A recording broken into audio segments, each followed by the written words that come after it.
नमस्कार दोस्तों, स्वागत है आपका आज के मुख्य समाचारों में। दोस्तों यहां पर आपको देखने को मिलेंगी सुबह से लेकर शाम तक की तमाम बड़ी खबरें मुख्य समाचार ब्रेकिंग न्यूज अपडेट्स के रूप में। तो दोस्तों आप सभी लोगों से रिक्वेस्ट है इस वीडियो को ज़्यादा से ज़्यादा लाइक और शेयर करें। तो दोस्तों सीधे चलते हैं आज की पहली बड़ी खबर की ओर। फाइटर जेट तेजस बनाने वाली सरकारी कंपनी HAL में हिस्सा बेचेगी सरकार। जी हाँ दोस्तों, HAL यानी कि हिंदुस्तान एरोनॉटिक्स लिमिटेड में सरकार अपनी हिस्सेदारी बेचने जा रही है। CNBC आवाज को मिली खबर के मुताबिक सरकार OFS यानी कि ऑफर फॉर सेल के जरिए 10% तक हिस्सा बेचेगी। इसके OFS के लिए फ्लोर प्राइस 101 रुपए प्रति शेयर तय किया गया है। नॉन रिटेल इन्वेस्टर्स के लिए OFS गुरुवार को खुल जाएगा। दोस्तों आपकी जानकारी के लिए बता दें, HAL नवरत्न कंपनी है। HAL को जून 2007 में नवरत्न कंपनी का दर्जा मिला था। उत्पादन के लिहाज से यह रक्षा क्षेत्र की सबसे बड़ी सरकारी कंपनी है। दोस्तों यह कई तरह के उत्पाद बनाती है। इसके अलावा यह उत्पाद की डिजाइन, मरम्मत, मेंटेनेंस आदि का काम भी करती है। इसके उत्पादों की सूची में वायुयान, हेलीकॉप्टर्स, एक्सेसरीज और एरोस्पेस स्ट्रक्चर शामिल हैं। इसके बाद दोस्तों अगली बड़ी खबर, चीन और पाकिस्तान मिलकर बना रहे हैं जैविक हथियार। वुहान की लैब को मिली जिम्मेदारी। जी हां दोस्तों, चीन लगातार पाकिस्तान को आधुनिक हथियार दे रहा है जिसका इस्तेमाल भारत के खिलाफ होने की आशंका बनी हुई है।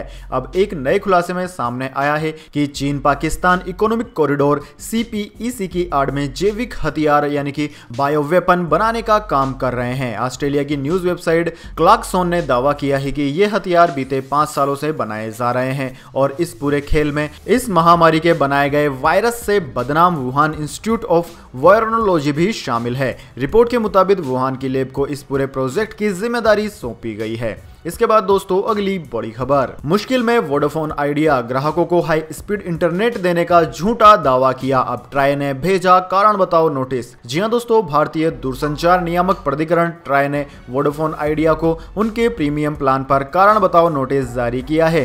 प्राइवेट दूरसंचार कंपनी वोडाफोन आइडिया पर ग्राहकों को गुमराह करने का आरोप है। ट्राई के मुताबिक कंपनी इस प्लान के जरिए तेज डाटा स्पीड का झूठा दावा कर रही है और ग्राहकों को गुमराह कर रही है। ट्राई ने कहा कि प्लान में ट्रांसपेरेंसी का अभाव है, यह रेगुलेटरी नियमों की विपरीत है। इसके बाद दोस्तों अगली बड़ी खबर, भारत से बाहर जाने के लिए नहीं करना होगा यह काम, टिकट बुक कर सीधे भरें उड़ान। जी हां दोस्तों, इस महामारी के समय एयर ट्रेवल को सुविधाजनक बनाने के लिए सरकार ने बड़ा कदम उठाया है। वंदे भारत मिशन की उड़ानों या फिर एयर बबल वाले देशों में भारत से बाहर जाने वाले यात्रियों को अब पहले विमानन मंत्रालय के पास रजिस्ट्रेशन कराने की आवश्यकता होती थी, अब उसे बंद कर दिया गया है। ऐसे में लोग विमानन मंत्रालय के साथ रजिस्ट्रेशन किए बिना संबंधित एयरलाइन से सीधे टिकट बुक कर सकते हैं। यह छूट गृह मंत्रालय MHA के हवाले से आई है। इसमें कहा गया है कि एयर बबल की व्यवस्था के तहत भारत आने वाले लोग खुद को भारतीय मिशन के साथ विदेश में पंजीकृत नहीं कराते हैं। गृह मंत्रालय ने 22 अगस्त को वंदे भारत मिशन और एयर बबल के जरिए चलाई जा रही स्पेशल फ्लाइट्स के लिए स्टैंडर्ड ऑपरेटिंग प्रोटोकॉल SOP लागू किया है। SOP के मुताबिक यात्रा के लिए पात्र व्यक्तियों की श्रेणी को समय समय पर गृह मंत्रालय द्वारा अनुमति दी जाएगी। इसके बाद दोस्तों अगली बड़ी खबर, सुशांत सिंह राजपूत मामला, नारकोटिक्स ब्यूरो ने ड्रग कनेक्शन में रिया समेत 5 पर केस किया दर्ज। CBI ने सुशांत के कुक और इमारत के वॉचमैन से की पूछताछ। जी हां दोस्तों, सुशांत सिंह मामला लगातार उलझता ही जा रहा है। जब से CBI को इस केस की जांच मिली है तब से नए नए खुलासे निकलकर सामने आ रहे हैं। अब दोस्तों ताजा मामला नारकोटिक्स कंट्रोल ब्यूरो से जुड़ा है। जी हां दोस्तों, नारकोटिक्स कंट्रोल ब्यूरो यानी कि NCB ने बुधवार को रिया चक्रवर्ती समेत 5 लोगों पर केस दर्ज कर लिया है। NCB ने NDS एक्ट के तहत रिया, सुशांत के house manager Samuel Miranda, business manager Shruti Modi, Jaya Shah और एक अन्य के खिलाफ केस दर्ज किया है। NCB डायरेक्टर राकेश अस्थाना के आदेश पर केस दर्ज किया गया है। दिल्ली की यूनिट मुंबई NCB के साथ मिलकर इस मामले की जांच करेगी। दरअसल दोस्तों, परिवर्तन निदेशालय ने रिया के मोबाइल से डिलीट हुए कुछ चैट्स एक्सेस किए थे और इन्हें NCB को सौंपा गया था। इन चैट्स में रिया की ड्रग के लिए कई लोगों से बातचीत सामने आई है। उधर CBI भी लगातार मामले की तह तक पहुंचने की कोशिश कर रही है। CBI ने आज सुशांत के फ्लैटमेट सिद्धार्थ पिठानी, कुक नीरज सिंह और वॉचमैन से पूछताछ की। इसके अलावा 2 पुलिसकर्मियों से भी सवाल जवाब किए गए। साथ ही दोस्तों महाराष्ट्र मानवाधिकार आयोग ने कूपर अस्पताल और मुंबई पुलिस को नोटिस भेजा है। इसमें रिया चक्रवर्ती को मोर्चरी में जाने की इजाजत देने पर सवाल उठाए गए हैं। आयोग ने अस्पताल मैनेजमेंट और पुलिस से पूछताछ की कि किन नियमों के तहत रिया को परमिशन परमिशन दी गई है। इसके अलावा दोस्तों जो चैट लीक हुए हैं उनमें कुछ इस तरह की बातें हैं जिनमें रिया की तरफ से हाई ड्रग MDM की बात की गई। यह पार्टी ड्रग है जो मुंबई में आसानी से मिल जाती है। इसके अलावा सैमुअल मिरांडा ने रिया से कहा था कि हेलो रिया, स्टफ लगभग खत्म हो गया है। एक चैट में जया शाह ने रिया से कहा था कि पानी, चाय या कॉफी में 4 ड्रॉप डालकर उसे देनी है, फिर 40 मिनट लगेंगे। इसके बाद दोस्तों अगली बड़ी खबर, नेपाल में राजनीतिक हलचल, ओली और प्रचंड के बीच फिर हुई बातचीत। जी हां दोस्तों, नेपाल के प्रधानमंत्री KP शर्मा ओली और सत्तारूढ़ नेपाल कम्युनिस्ट पार्टी के कार्यकारी अध्यक्ष पुष्प कमल दहल प्रचंड के बीच मंगलवार को बातचीत हुई। पार्टी में जारी गतिरोध का समाधान करने के लिए 6 सदस्यीय समिति द्वारा रिपोर्ट भेजे जाने के बाद यह बैठक हुई है। हालांकि दोनों शीर्ष नेताओं के बीच बातचीत के ब्यौरों का अभी खुलासा नहीं हुआ है, लेकिन पार्टी की स्थायी समिति के सदस्य गणेश शाह ने कहा कि दोनों नेता शुक्रवार को पार्टी के केंद्रीय सचिवालय की बैठक आयोजित करने पर सहमत हुए हैं। यानी कि दोस्तों KP शर्मा ओली की कुर्सी अभी भी सुरक्षित नहीं है, वहां पर बैठकों का दौर जारी है। इसके बाद दोस्तों अगली बड़ी खबर, इस महामारी ने किया और बुरा हाल, नए मामलों में नंबर 1 पर पहुंचा भारत। जी हां दोस्तों, इस महामारी के नए मामलों में भारत नंबर 1 हो चुका है। रोजाना सामने आ रहे मामलों की इतनी तेज रफ्तार अमेरिका में भी नहीं है जो इस वक्त भारत में है। डेली वर्ल्ड में टॉप पर भारत बना हुआ है। दरअसल दोस्तों अगस्त महीने के दौरान भारत में रोजाना दर्ज होने वाले इस महामारी के मरीजों की संख्या दुनिया के किसी भी देश से ज्यादा रही है। अब तक 12 लाख केस सामने आ चुके हैं, जिसने भारत में इस महामारी के ग्राफ का हाल बिगाड़ दिया है। अब दोस्तों हम जान लेते हैं कि पूरी दुनिया और भारत में इस महामारी की क्या है ताजा स्थिति। तो दोस्तों पूरी दुनिया की बात की जाए तो पूरी दुनिया में अब तक इस महामारी के मरीजों का आंकड़ा 2,39,00,000 को पार कर गया है। साथ ही मौतों का आंकड़ा 8 लाख से भी ऊपर पहुंच चुका है। पूरी दुनिया में सबसे ज्यादा मरीजों का आंकड़ा अमेरिका में है। दोस्तों बात की जाए अमेरिका की तो अमेरिका में 57,92,000 से ज्यादा संक्रमित मामले सामने अब तक आ चुके हैं, जिनमें से 1,78,000 से ज्यादा लोगों की जान चली गई है। दूसरा नंबर ब्राजील का है, जहां पर 36,70,000 से ज्यादा संक्रमित हैं और 1,16,000 से ज्यादा लोगों की जान चली गई है। इन दोनों देशों के बाद में दोस्तों Bharat, Russia, South Africa, Peru, Mexico, Colombia, Spain आदि देशों का नाम आता है। अब दोस्तों जान लेते हैं क्या है भारत की ताजा स्थिति। लेकिन दोस्तों उससे पहले मेरी आपसे एक छोटी सी रिक्वेस्ट है, अगर दोस्तों आपको अभी तक हमारी न्यूज पसंद आई है तो इसे एक छोटा सा लाइक जरूर दे दें, और अगर आपको पसंद नहीं आई है तो बेशक आप डिसलाइक भी कर सकते हैं। लेकिन दोस्तों लाइक और डिसलाइक करके अपना वोट जरूर दीजिए, क्योंकि दोस्तों यही हमारी मेहनत का फल होता है और इसी से हमें पता चलता है कि आपको हमारी वीडियो पसंद आई है या नहीं। तो दोस्तों जल्दी से जान लेते हैं क्या है भारत की स्थिति। दोस्तों भारत की ताजा स्थिति की बात की जाए तो भारत में अब तक इस महामारी का आंकड़ा लगभग 33 लाख को पार कर गया है और मौतों का आंकड़ा 60,000 के पार है। सर्वाधिक प्रभावित राज्य महाराष्ट्र है, जहां पर 7 लाख से ज्यादा संक्रमित है, जबकि 22,000 से ज्यादा लोगों की जान चली गई है। इसके बाद में तमिलनाडु, आंध्र प्रदेश, कर्नाटक, उत्तर प्रदेश, दिल्ली, वेस्ट बंगाल, बिहार, तेलंगाना आदि राज्यों का नाम आता है। इसके बाद में दोस्तों रुक करते हैं अगली बड़ी खबर का। रेलवे ने कर्मचारियों को दिया बड़ा तोहफा, शुरू हुई घर बैठे ई-पास की सुविधा। जी हां दोस्तों, भारतीय रेलवे ने अपने कर्मचारियों को बड़ी राहत देते हुए ई-पास सुविधा शुरू कर दी है। इसके तहत अब कर्मचारियों को यात्रा करने के लिए ई-पास लेने ऑफिस नहीं जाना होगा, बल्कि कहीं से ऑनलाइन अप्लाई करके हासिल कर पाएंगे। जी हां दोस्तों, ऑनलाइन आवेदन करने पर यह पास रेल कर्मी के मोबाइल में आ जाएगा। इससे ई टिकट भी बुक हो जाएंगे, यानी कि टिकट के लिए आरक्षण काउंटर पर भी लाइन नहीं लगानी पड़ेगी। दरअसल दोस्तों पूर्वोत्तर रेलवे के लखनऊ, वाराणसी और इज्जत नगर मंडल ने कर्मचारियों को ई पास जारी कर दिए हैं। यह सुविधा 24 अगस्त से शुरू हो गई थी। इससे IRCTC की वेबसाइट के जरिए टिकट भी बुक किए जा सकेंगे। इस व्यवस्था को लागू करने के लिए 1 साल से कम चल रहा था। इसके बाद दोस्तों अगली बड़ी खबर, सुंदरता का मतलब गोरापन नहीं, गोदरेज ने भी अपने साबुन से हटाया फेयर शब्द।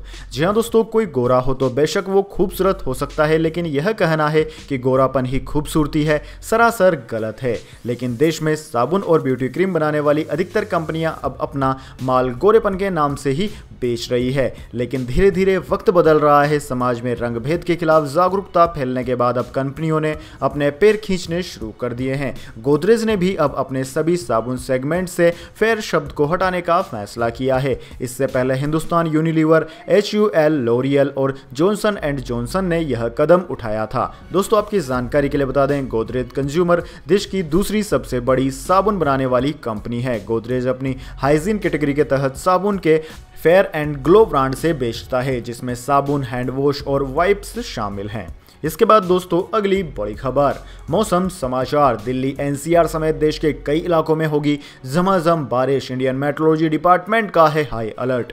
जी हां दोस्तों, मौसम विज्ञान विभाग ने पूर्वी, उत्तर और मध्य भारत में अगले 5 दिन के दौरान जोरदार बारिश का अनुमान व्यक्त किया है। ओडिशा और छत्तीसगढ़ के लिए रेड अलर्ट जारी किया गया है। मौसम विज्ञान विभाग ने बताया कि उत्तर बंगाल की खाड़ी और आसपास बने कम दबाव के क्षेत्र के पश्चिमी उत्तर पश्चिमी दिशा की ओर मुड़ने की संभावना है। दिल्ली एनसीआर में अगले 3 दिन तक सामान्य से भारी बारिश की चेतावनी जारी की गई है। दिल्ली में यमुना नदी का पानी खतरे के निशान के काफी करीब पहुंच गया है। ओडिशा, पश्चिम बंगाल के गांगेय क्षेत्र, झारखंड, छत्तीसगढ़, मध्य प्रदेश और पश्चिमी राजस्थान में शुक्रवार तक तेज बारिश का अनुमान व्यक्त किया गया है। इसके बाद दोस्तों अगली बड़ी खबर, पेट्रोल डीजल प्राइस टुडे, जानिए आज के ताजा भाव। दोस्तों पेट्रोल के भाव में आज कोई इजाफा या फिर घटोतरी नहीं की गई है। डीजल का भाव भी स्थिर ही रहा है। सरकारी तेल कंपनियों Indian oil, IOC, Bharat petroleum corporation limited BPCL और Hindustan petroleum corporation limited HPCL ने आज पेट्रोल डीजल के दाम में कोई इजाफा नहीं किया है। पिछले 6 दिन से लगातार पेट्रोल के भाव में तेजी आई थी और कल के दिन पेट्रोल के भाव में 11 पैसे की बढ़ोतरी की गई थी, लेकिन फिलहाल पेट्रोल और डीजल दोनों चीजों के भाव स्थिर बने हुए हैं। बात की जाए दिल्ली के ताजा भाव की तो दोस्तों दिल्ली में आज 1 लीटर पेट्रोल की कीमत 81 रुपए 73 पैसे प्रति लीटर रही, जबकि डीजल की कीमत 73 रुपए 56 पैसे प्रति लीटर रही है। इसके बाद दोस्तों अगली बड़ी खबर, सस्ता हो गया है सोना, सराफा बाजार में जान लीजिए आज की ताजा कीमतें। जी हां दोस्तों, विदेशी बाजार में गिरावट और भारतीय रुपए में आई मजबूती के चलते घरेलू बाजार में सोने और चांदी के भाव में बड़ी गिरावट देखने को मिली है। दोस्तों आज दिल्ली सराफा बाजार में 10 ग्राम सोने का दाम 210 रुपए गिर गया। वहीं 1 किलोग्राम चांदी की कीमत में 1000 रुपए से ज्यादा की गिरावट दर्ज की गई है। दोस्तों बात की जाए दिल्ली सराफा बाजार की, दोस्तों दिल्ली सराफा बाजार में 24 कैरेट सोने का दाम 52,173 रुपए प्रति 10 ग्राम से गिरकर 51,963 रुपए प्रति 10 ग्राम पर आ गया है। वहीं चांदी की बात की जाए तो चांदी की कीमत 66,255 रुपए से गिरकर 65,178 रुपए प्रति किलोग्राम पर आ गई है। इसके बाद दोस्तों अगली बड़ी खबर, धोनी की तारीफ करना एक पूर्व पाकिस्तानी क्रिकेटर को पड़ा भारी, पीसीबी ने लगाई फटकार। जी हां दोस्तों, हाल ही में इंटरनेशनल क्रिकेट को अलविदा कहने वाले भारतीय टीम के सबसे सफल विकेटकीपर, बल्लेबाज और कप्तान महेंद्र सिंह धोनी को क्रिकेट जगत से तमाम सितारों ने बधाइयां दी। इस मामले में कई पाकिस्तानी प्लेयर्स भी शामिल रहे, लेकिन इसी बीच पाकिस्तानी पूर्व फिरकी गेंदबाज सकलेन मुश्ताक को धोनी की तारीफ करना भारी पड़ गया है। दरअसल सकलेन मुश्ताक ने धोनी के रिटायरमेंट के मौके पर उनकी तारीफ करते हुए बीसीसीआई की आलोचना की थी। खबरों के अनुसार जिसको लेकर अब पीसीबी ने सकलेन मुश्ताक को फटकार लगाई है। सूत्रों के तहत यह खबर सामने आ रही है कि पाकिस्तान क्रिकेट बोर्ड को यह कतई रास नहीं आया कि सकलेन मुश्ताक ने एमएस धोनी की तारीफ की। पीसीबी ने सकलेन मुश्ताक से कहा कि आप शायद भूल रहे हैं कि आप बोर्ड के मेंबर हैं और आपको इस तरह के अपने यूट्यूब चैनल पर किसी प्लेयर और किसी देश के क्रिकेट बोर्ड को लेकर अपनी राय देना बिल्कुल भी मुनासिब नहीं है। इसके बाद दोस्तों अगली बड़ी खबर, ड्रग्स लेती थी रिया चक्रवर्ती, सुशांत के चाय कॉफी पानी में भी देती थी ड्रग्स, सूत्रों से मिली जानकारी। जी हां दोस्तों, रिया चक्रवर्ती ड्रग्स चेट के मामले में बड़ा खुलासा हुआ है। सूत्रों के मुताबिक ईडी के लेटर के मुताबिक रिया ड्रग्स लेती थी। ड्रग्स खरीदने का भी रिया काम करती थी। सुशांत के चाय कॉफी पानी में रिया CBD ऑयल नाम का ड्रग्स देती थी। रिया को पूछताछ पर बुलाने से पहले एनसीबी क्राइम नंबर रजिस्टर करेगी। रिया ड्रग्स मामले को लेकर एनसीबी की पहली मीटिंग खत्म हो गई है। दोबारा मीटिंग शाम 6 बजे के करीब आयोजित होगी। उसके बारे में क्या इन्फॉर्मेशन आई है अभी तक उसका पता नहीं चल सका है। इसके बाद दोस्तों अगली बड़ी खबर, कोमा में होने के कयासों के बीच किम जोंग उन ने दुनिया को फिर किया हैरान। जी हां दोस्तों, उत्तरी कोरिया के सैन्य तानाशाह किम जोंग उन के स्वास्थ्य को लेकर जब भी अटकलें लगाई जाती है वह सामने आकर उन पर विराम लगा देते हैं। एक बार फिर किम ने यह साबित कर दिया है कि वह पूरी तरह स्वस्थ है और उत्तरी कोरिया की कमान उन्हीं के हाथों में है। दोस्तों किम मंगलवार को अपनी पार्टी के सदस्यों के साथ एक आपातकालीन बैठक में नजर आए। उत्तर कोरिया की आधिकारिक न्यूज एजेंसी KCNA ने किम जोंग उन की तस्वीरें जारी की है जिनमें वह पूरी तरह से स्वस्थ दिखाई दे रहे हैं। यह बैठक इस महामारी वायरस से निपटने के इंतजामों के मद्देनजर बुलाई गई थी। इसके बाद दोस्तों अगली बड़ी खबर, महाराष्ट्र में घर खरीदना हुआ सस्ता, सरकार ने कम कर दी स्टाम्प ड्यूटी। जी हां दोस्तों, महाराष्ट्र मंत्रिमंडल की बैठक में आज कई बड़े फैसले लिए गए। राज्य सरकार ने सबसे बड़ी राहत घर, दुकान या फिर प्लॉट खरीदने वालों को दी है। सरकार ने स्टांप ड्यूटी में कटौती करने का ऐलान कर दिया। राज्य मंत्रिमंडल ने स्टांप ड्यूटी को 31 दिसंबर तक 3% कर दिया है। नए फैसले के बाद दिसंबर तक स्टांप ड्यूटी वह 2% ही रहेगी। अगले साल जनवरी से मार्च तक यह 3% रहेगी। मौजूदा समय में स्टांप ड्यूटी 5% थी। इसके बाद दोस्तों अगली बड़ी खबर, मनरेगा लेबर की इनकम हुई डबल, अब इतना पा रहे हैं मेहनताना। जी हां दोस्तों, मजदूरों के लिए यह खुशखबरी है। इस महामारी के कारण मनरेगा लेबरों की इनकम डबल हो गई है। महात्मा गांधी राष्ट्रीय ग्रामीण रोजगार गारंटी कानून 2005 के तहत चालू कारोबारी साल के पहले 4 महीनों में प्रति व्यक्ति औसत मासिक आय दुगनी होकर करीब 1000 रुपए हो गई है, जबकि 2019-20 में औसत मासिक आय 509 रुपए थी। रेटिंग एजेंसी क्रिसिल ने रिपोर्ट में कहा कि चालू कारोबारी साल में अप्रैल-जुलाई के दौरान लेबर डे में जितने कार्य हुए हैं वह पिछले साल के मुकाबले 25% ज्यादा हैं। इससे गांव में लोगों की आय बढ़ी है। तो दोस्तों यह थी आज की तमाम बड़ी खबरें। अब दोस्तों इसके बाद में बारी आती है आज के माइंड क्विज क्वेश्चन की। जी हाँ दोस्तों, एक आसान से सवाल का जवाब देकर आप जीत सकते हैं एक amazing surprise gift IFC knowledge YouTube channel की ओर से। तो दोस्तों आज का सवाल आपकी स्क्रीन पर आ चुका है। हमारे देश भारत को प्राचीन काल में किस नाम से जाना जाता था? जी हां दोस्तों, अगर आप जानते हैं कि भारत का पुराना नाम यानी कि प्राचीन काल में किस नाम से जाना जाता था तो जल्दी से अपना उत्तर कमेंट बॉक्स में लिख दीजिए। अगर दोस्तों आपका जवाब होता है एकदम सही और आप चुन ले जाते हैं लक्की विजेता के रूप में तो आपको मिलेगा एक अमेजिंग सरप्राइज गिफ्ट हमारे यूट्यूब चैनल की ओर से। तो दोस्तों जल्दी से अपना उत्तर कमेंट बॉक्स में लिख दीजिए, वीडियो को लाइक कर लीजिए और चैनल को सब्सक्राइब करके बेल आइकन दबाना ना भूलें, क्योंकि दोस्तों अगर आप बेल आइकन दबा लेंगे तो जो भी वीडियो हम डालेंगे आपके लिए उसकी सूचना सबसे पहले आपके पास पहुंच जाएगी और आप उस न्यूज को, उस वीडियो को तुरंत देख पाएंगे। इससे आप हर खबर से अलर्ट और अपडेट रहेंगे। तो दोस्तों आज के लिए बस इतना ही, मिलते हैं अगले वीडियो में। तब तक के लिए धन्यवाद। वंदे मातरम, जय हिंद, जय भारत।